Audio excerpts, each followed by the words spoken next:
From all this, it stands out very sharply that we live in a grossly lopsided world.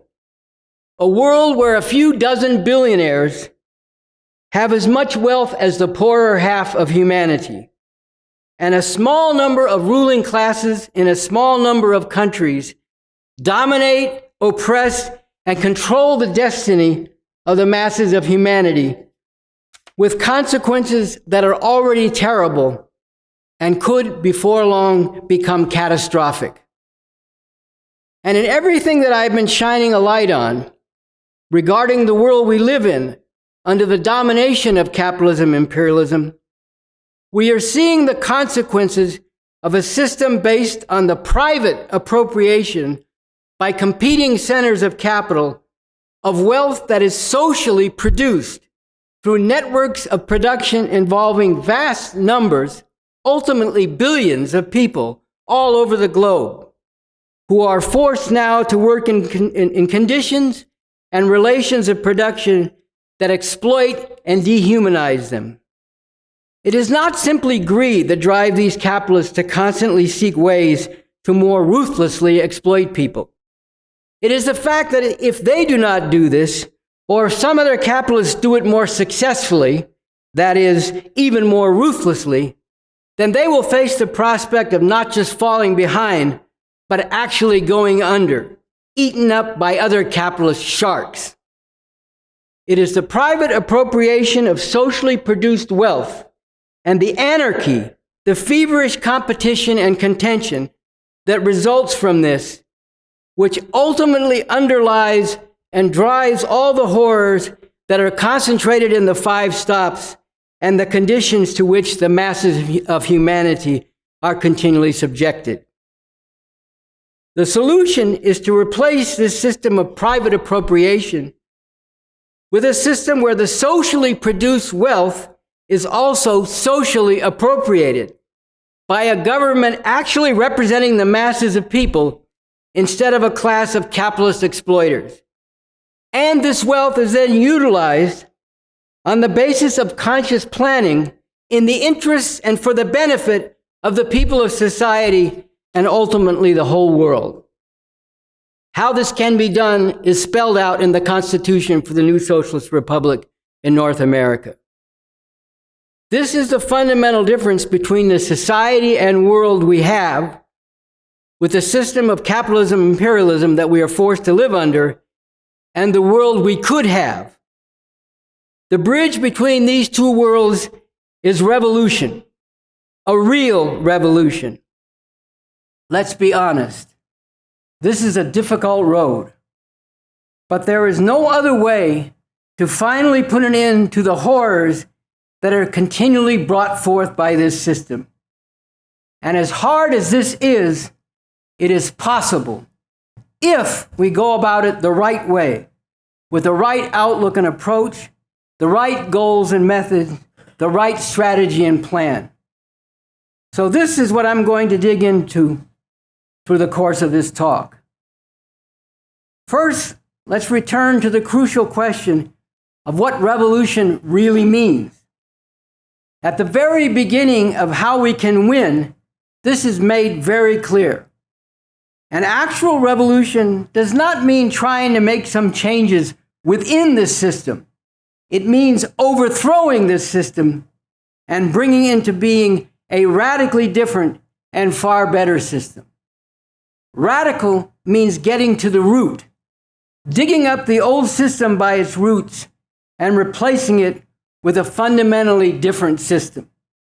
And what opens the way to doing this is shattering the rule of capitalism over society through defeating and dismantling its institutions, such as the police and armed forces, that violently enforce this system's rule, and then bringing into being new institutions that serve the radical transformation of society and ultimately the world as a whole.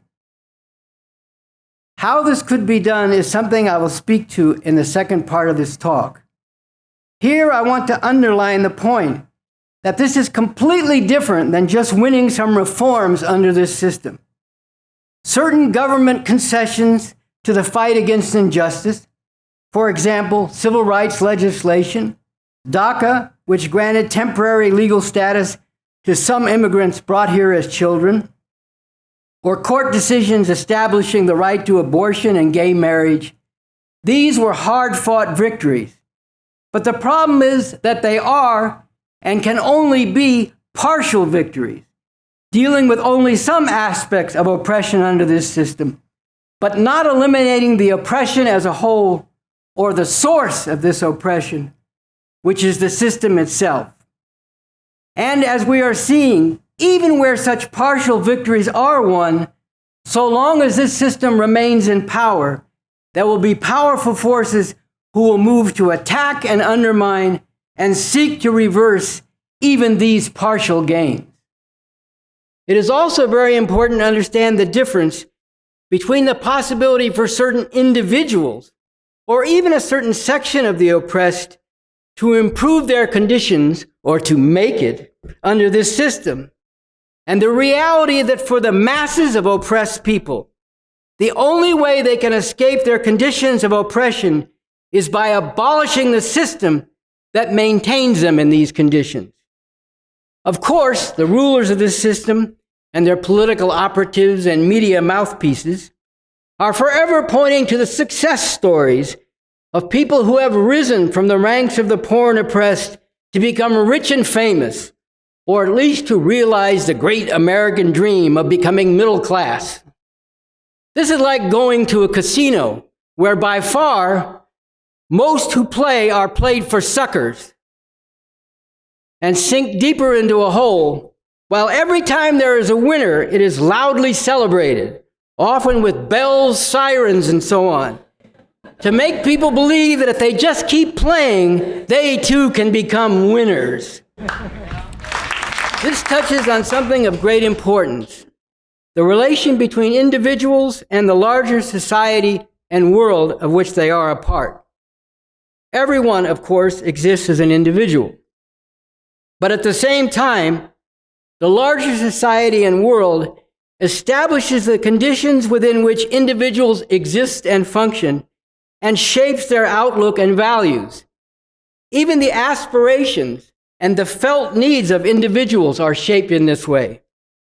To cite a simple example, no one in 1970 felt that they needed to be on their cell phone continually, because cell phones did not yet exist. But once people have them, they have great difficulty doing without them, as we know. Here, a formulation by the founder of communism, Karl Marx, a formulation that has come to be known as the Four Alls, is very relevant.